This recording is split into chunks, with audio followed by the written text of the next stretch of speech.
He thought he was the highest authority in that courtroom.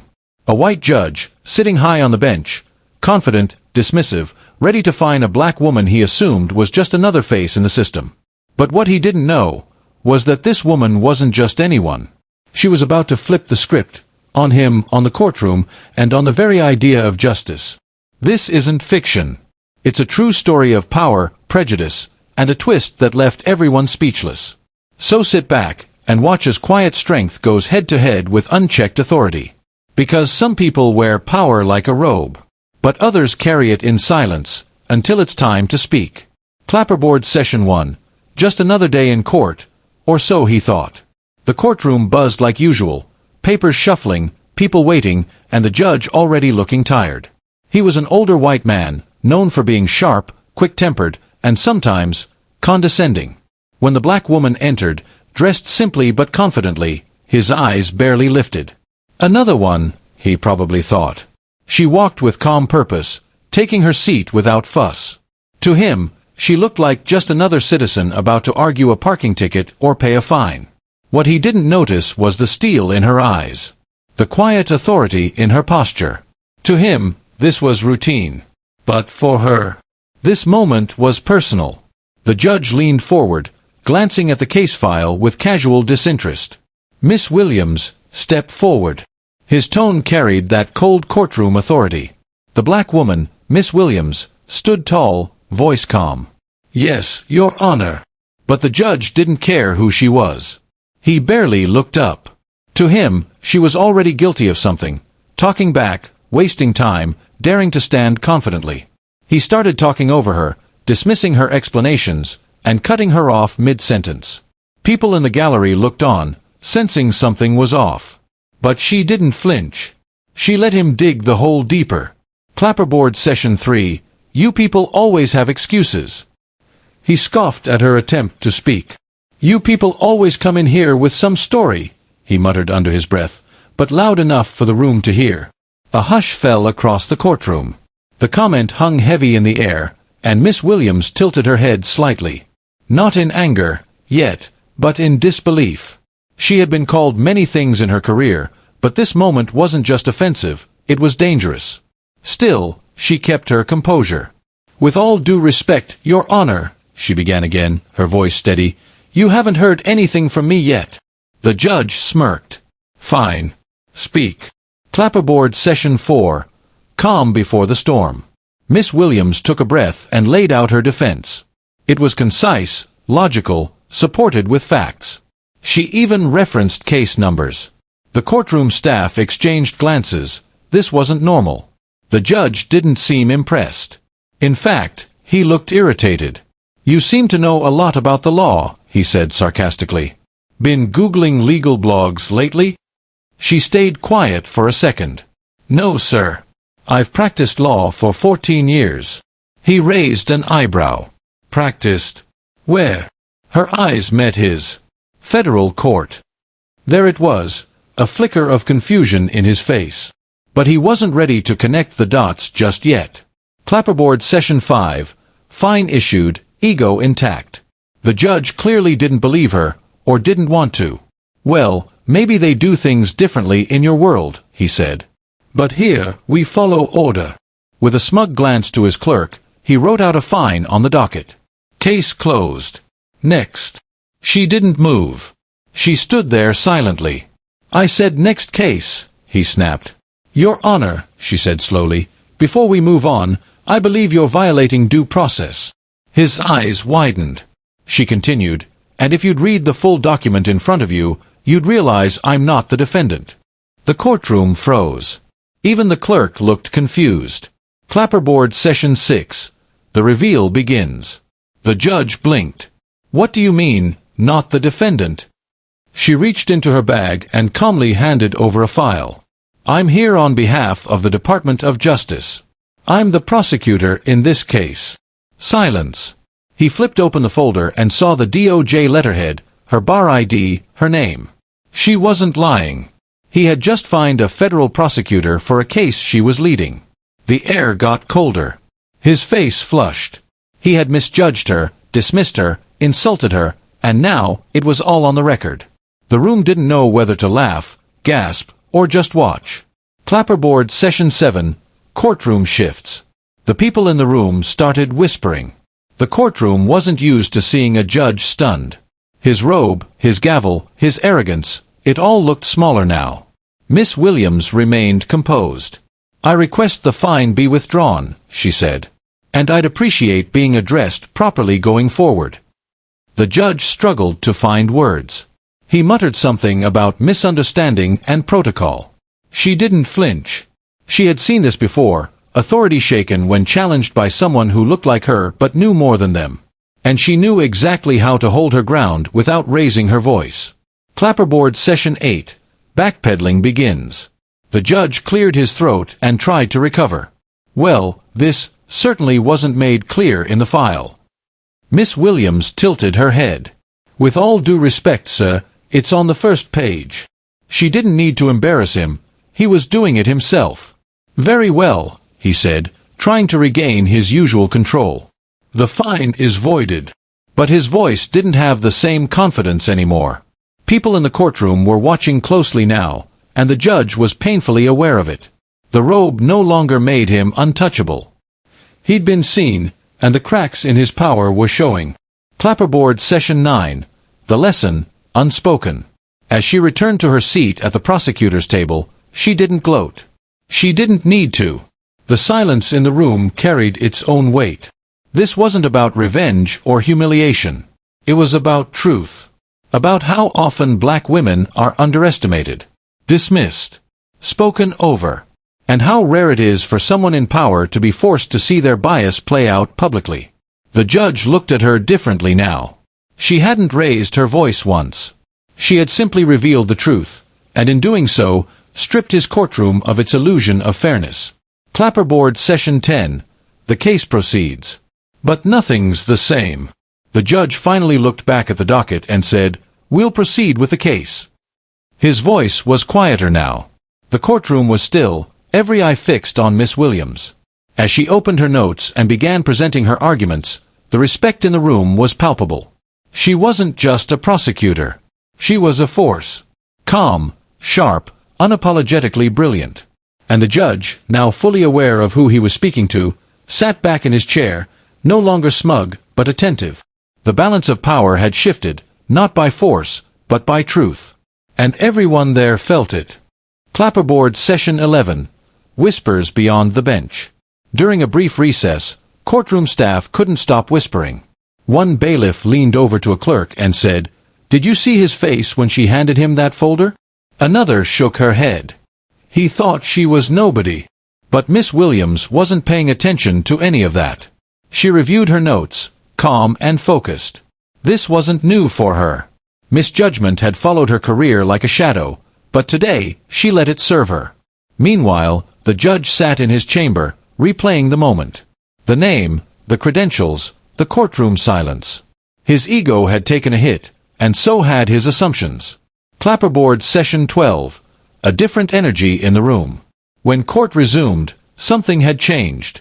The energy was different. The same judge who once barked orders now listened. The same audience that expected routine now watched with curiosity. Miss Williams stood and presented her argument, her voice measured, confident. The judge nodded, this time without sarcasm. He finally read the documents thoroughly. As she walked the court through her case, she didn't just argue, she educated. She quoted federal precedents, broke down legal nuances, and spoke like someone who had done this 100 times. Because she had. The judge realized, he wasn't just dealing with an equal. He was outmatched. Clapperboard Session 13.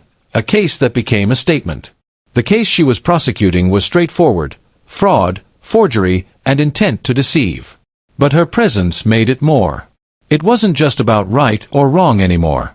It became about perception, power, and who gets to be believed.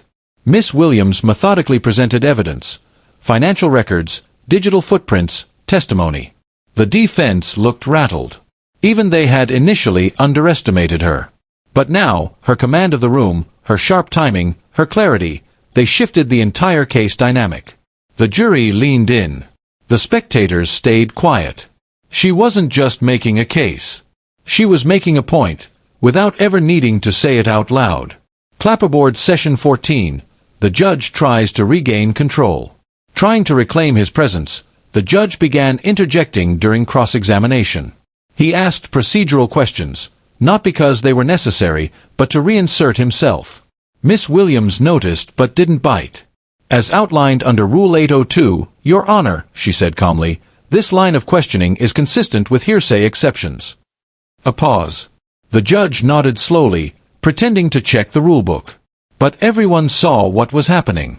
He was trying to recover authority, but facts had already done their damage. His earlier behavior had shifted how the courtroom viewed him, and now, every move looked like an attempt to cover the cracks. Clapperboard Session 15. The Power of Stillness. Unlike many lawyers, Miss Williams didn't perform for the court. She didn't raise her voice or pace around dramatically. She stood still, calm, direct. And that stillness had weight. It made people listen harder. She had a way of commanding attention not by demanding it, but by deserving it. Each word was chosen. Each pause calculated. Even when the judge tried to steer proceedings a certain way, her quiet precision always brought it back. People began to realize, this wasn't just a woman doing her job. This was someone who had fought to be here. And she wasn't backing down. Clapperboard Session 16. Jury takes notice. As the case progressed, the jury took visible notice of her. One juror, a middle-aged teacher, nodded with every fact she laid out. Another, a young man in a suit, leaned forward, elbows on knees, focused. They weren't just responding to the evidence. They were responding to her presence. The contrast between how she was treated at the start versus now was undeniable. What began as a dismissive courtroom moment had evolved into something bigger, a story playing out in real time. The judge noticed too. And though he didn't say it, the way he now addressed her, "Counselor," said everything. Clapperboard Session 17. A private warning. During the next recess, the judge called her to chambers. It was unusual, but she agreed. Behind closed doors, he lowered his voice. "You made your point," he said. "Let's not turn this into something political." Miss Williams raised an eyebrow. "I didn't come here to make points, sir. I came here to try a case." He looked uneasy. "Well, the press watches everything these days," she replied calmly, "then let them watch truth unfold." There was no threat in her voice, just clarity. She wasn't here to destroy him, but she wasn't here to protect his comfort either. Clapperboard Session 18. The gallery grows. News of the courtroom moment began to spread. Local journalists caught wind. More people showed up the next day, quietly slipping into the gallery. The energy in the room buzzed. The public didn't know the full story yet, but they felt something powerful was happening. Miss Williams didn't let the growing audience distract her. She stayed focused on her case, but inside, she knew this moment wasn't just hers anymore. It was a reflection of every time a black woman was underestimated, of every time they had to prove themselves twice to be seen as equal. And now the world was watching. Clapperboard Session 19. Closing in on the truth. The defense tried to rattle her. They threw in last-minute objections, pushed procedural delays, and made snide remarks. But Miss Williams handled it all with grace. When she delivered her closing arguments, the room was silent. "This isn't just about what the defendant did," she said. "It's about accountability. Truth doesn't waver based on who delivers it." The jury listened closely. Even the judge, once dismissive, looked down, less in control now, more reflective. Every sentence she spoke wasn't just about the case, it was about the system. And for once, the system was being forced to look back at itself. Clapperboard Session 20. Verdict pending, legacy set. As the jury went into deliberation, the courtroom emptied slowly. People lingered outside, talking, recording reactions on phones. No one could forget what they had witnessed. The defendant's verdict was now in the hands of the jury, but the court had already seen a different kind of justice. Miss Williams stood near the door, collecting her things. She didn't smile. She didn't gloat. But her presence was magnetic. A young law student approached her and quietly said, "You've changed how I see this job." Miss Williams looked up and replied softly, "That's how change starts." And then she walked out, calm, powerful, unshaken. Clapperboard Session 21. Waiting on the verdict. The courthouse hall was filled with low murmurs and nervous pacing.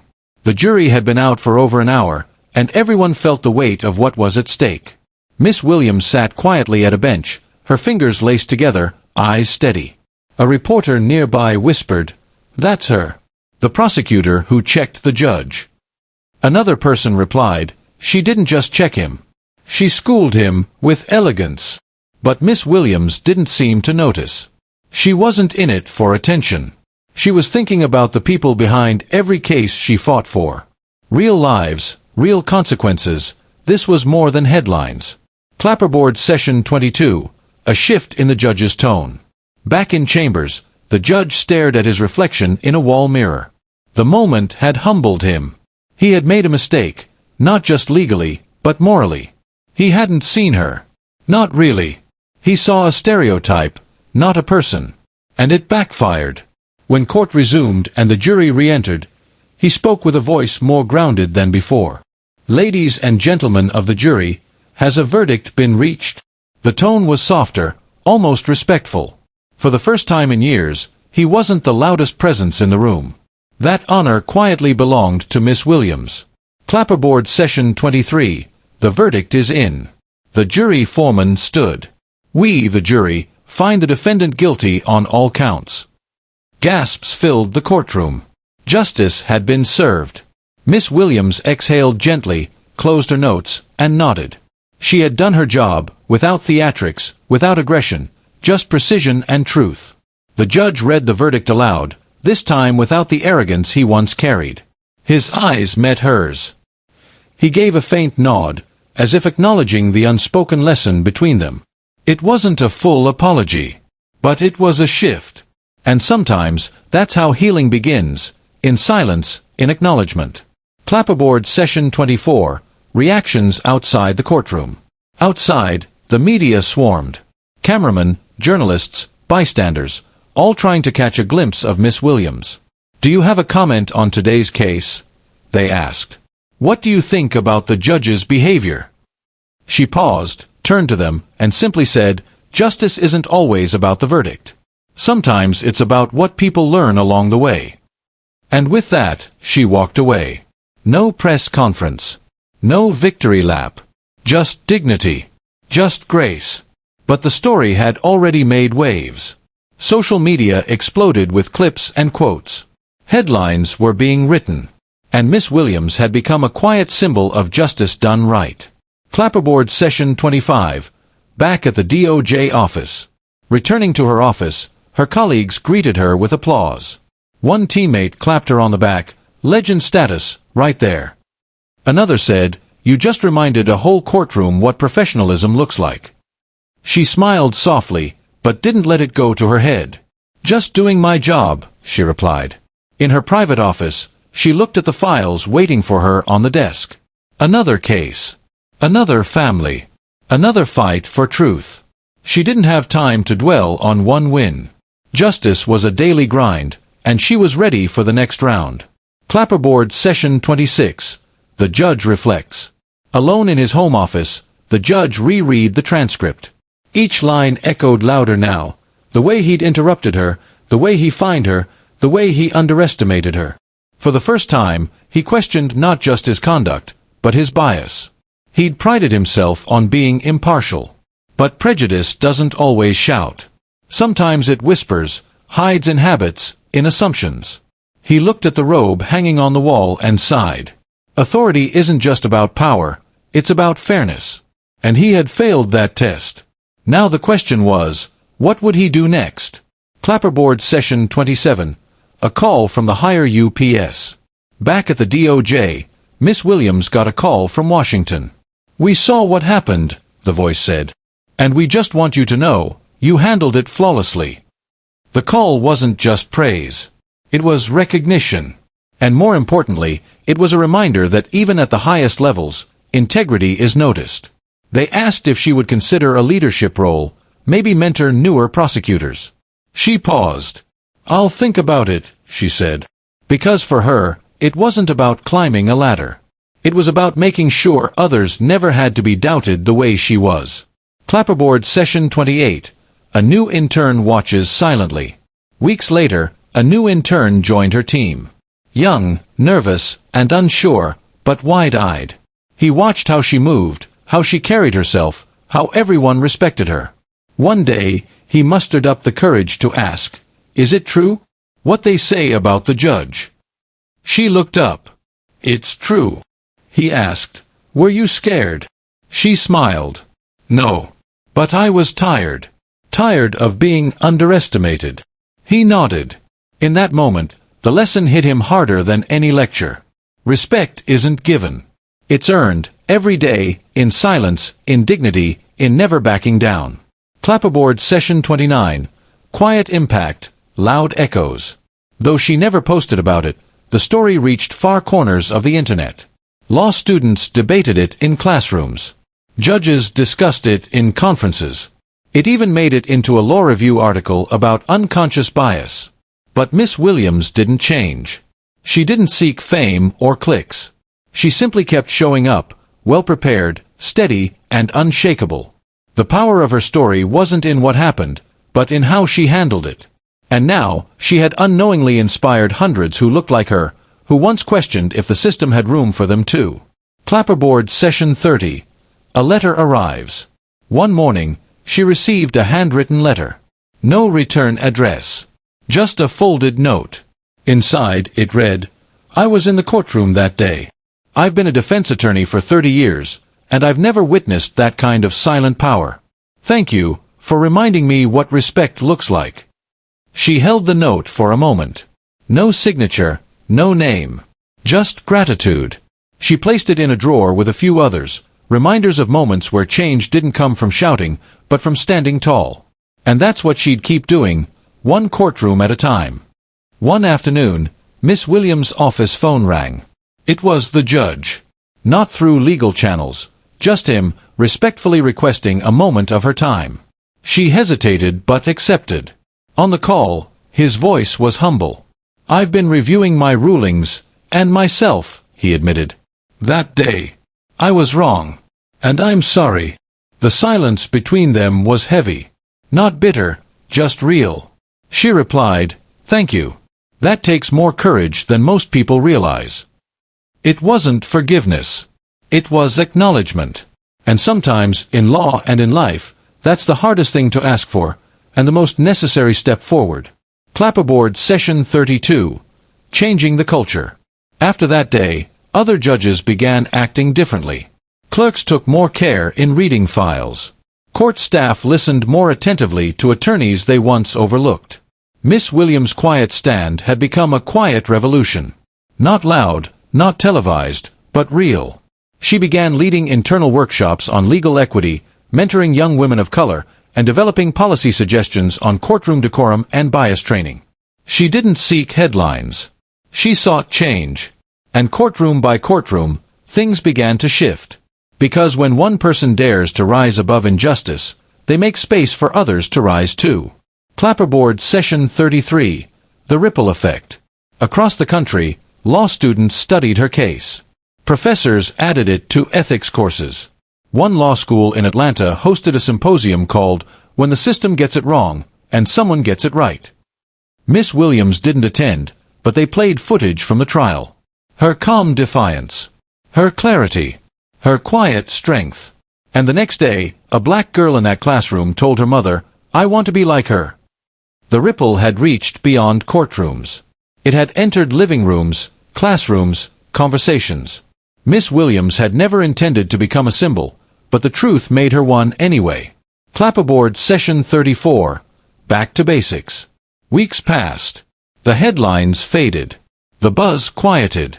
But Miss Williams remained the same. Still arriving early. Still reviewing files late. Still visiting victims' families in person. Her assistant once asked, "Do you ever slow down?" She smiled. "Justice doesn't wait. Neither can I." That's what made her different. She didn't just show up when cameras rolled. She showed up when no one was watching, when the hard work was invisible. It wasn't about proving herself anymore. It was about serving something greater. The law wasn't just a system to her, it was a duty. Clapperboard Session 35. A letter from a young girl. One day, a schoolteacher sent her a bundle of letters. Inside were crayon drawings and words scribbled in every color. One read, "Dear Miss Williams, I saw your story on TV. You made the judge listen. I want to be strong like you." Another said, "Thank you for being brave. My mom said you changed the world just by standing still." Miss Williams read every letter. Her eyes welled up, not from pride, but from responsibility. These girls were watching.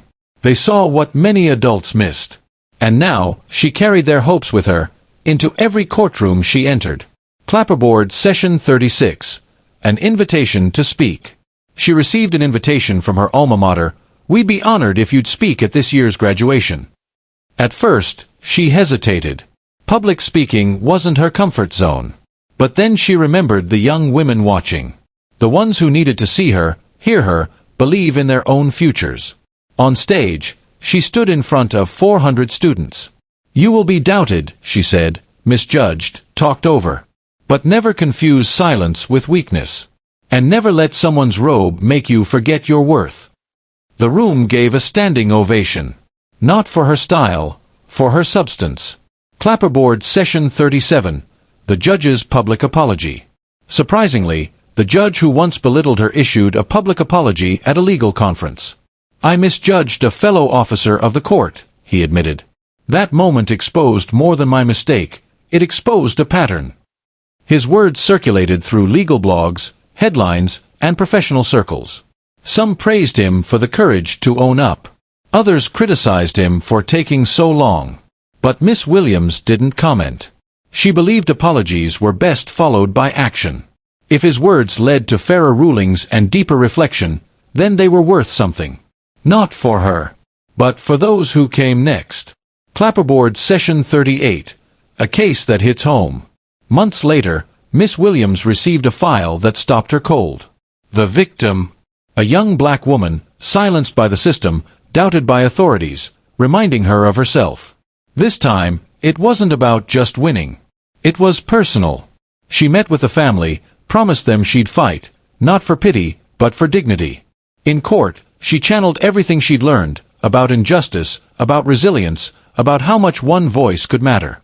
And as the case unfolded, people watched again. Because they knew, when Miss Williams entered a courtroom, truth walked in with her. Clapperboard Session 39.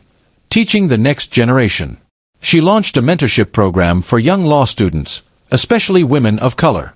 She taught them what no textbook could: how to command a room without yelling, how to turn dignity into power, how to let facts speak louder than frustration. One evening, she told them, "The most powerful thing I ever did in court was stay calm while someone else lost control." The room nodded, scribbled notes, and listened with awe. These weren't just students. They were future defenders, future prosecutors, future judges. And they were learning from someone who had faced the fire, and never backed down. Clapperboard Session 40. Full circle moment. On a quiet evening, she walked past the same courthouse where everything had begun. A different case was being tried inside. Different people. But the building looked the same. As she paused, a clerk stepped outside and recognized her. "Hey," he said. "You don't remember me, but I was there that day. I've treated people differently ever since." She smiled, nodded. Didn't say much. Because she didn't need to. Change doesn't always come with celebration. Sometimes it shows up quietly, in someone's behavior, in someone's second chance. And for Miss Williams, that was the real victory all along. Clapperboard Session 41. Unexpected recognition. One morning, Miss Williams walked into her office to find a plaque on her desk. It wasn't flashy. Just simple words, "For integrity, under fire." It came from a group of young attorneys, none of whom had ever met her, but all inspired by her story. She smiled faintly, touched not by the object, but by the message. She never sought recognition. But knowing her quiet resistance had sparked courage in others, that meant something. She placed the plaque beside a framed quote from her mother, "You don't have to shout to be heard, just stand your ground." Clapperboard Session 42. The judge's retirement speech. Months later, News broke that the judge who had once misjudged her was retiring. At his final court session, he surprised everyone. "The law doesn't just teach us about justice," he said.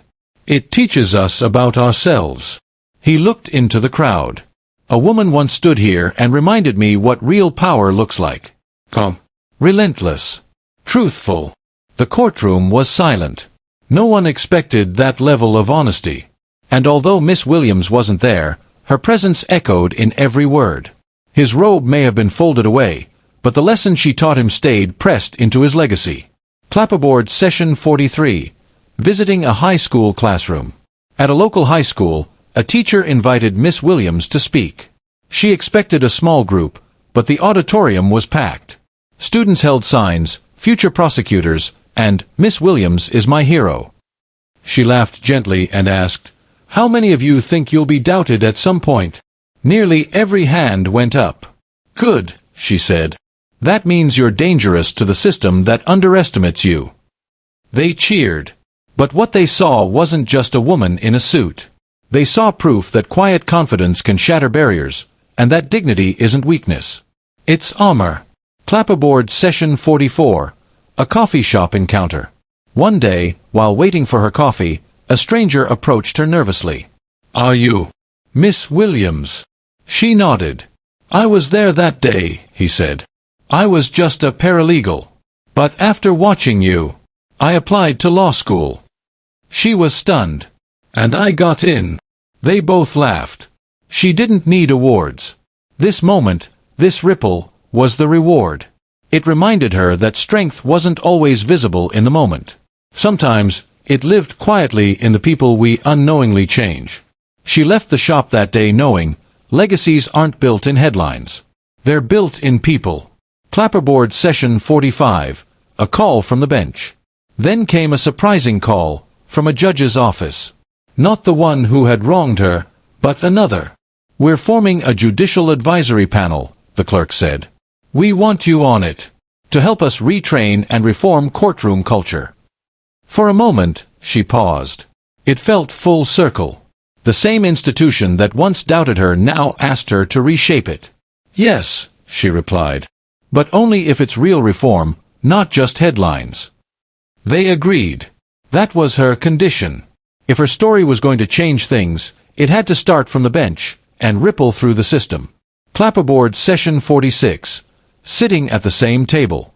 At the first panel meeting, Miss Williams walked into a room full of judges, including one familiar face, him. The retired judge, invited as a guest speaker. Their eyes met. This time, no tension. Just mutual respect. "You belong at this table," he said. "I'm grateful you stayed long enough to reach it." She nodded. She didn't need the approval. But it was proof that justice wasn't just something she delivered, it was something she lived. And now, she wasn't fighting from the outside anymore. She was rebuilding the system from within. Clapperboard Session 47. Passing the torch. Years later, Miss Williams watched one of her mentor argue her first federal case. The same calm, poised energy. The same steel in her voice.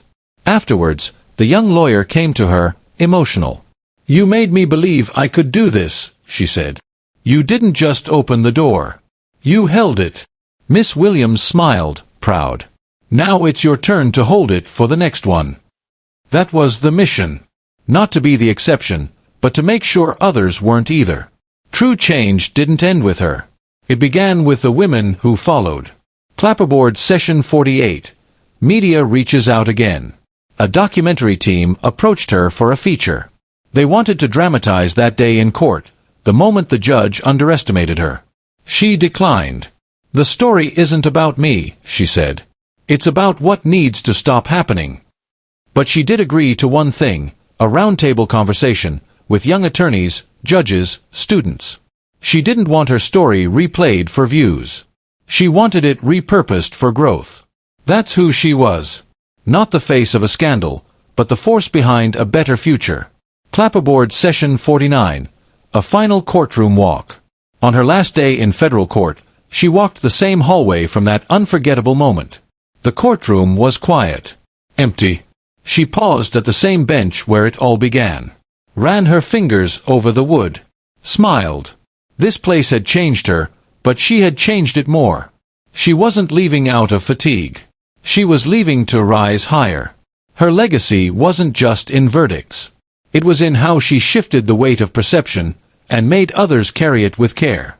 Clapperboard Session 50. Legacy in Motion. Miss Williams is now a name young lawyers invoke when they face injustice. Not with bitterness, but with resolve. Her story is studied in legal ethics, civil rights, and judicial reform. But to her, she's still the same woman, walking into court with her notes, her calm voice, and her unshakable belief in justice. The robe didn't define the power. The voice behind it did. And long after the gavel fell, Miss Williams' presence echoed, reminding the world that real power doesn't shout. It stands.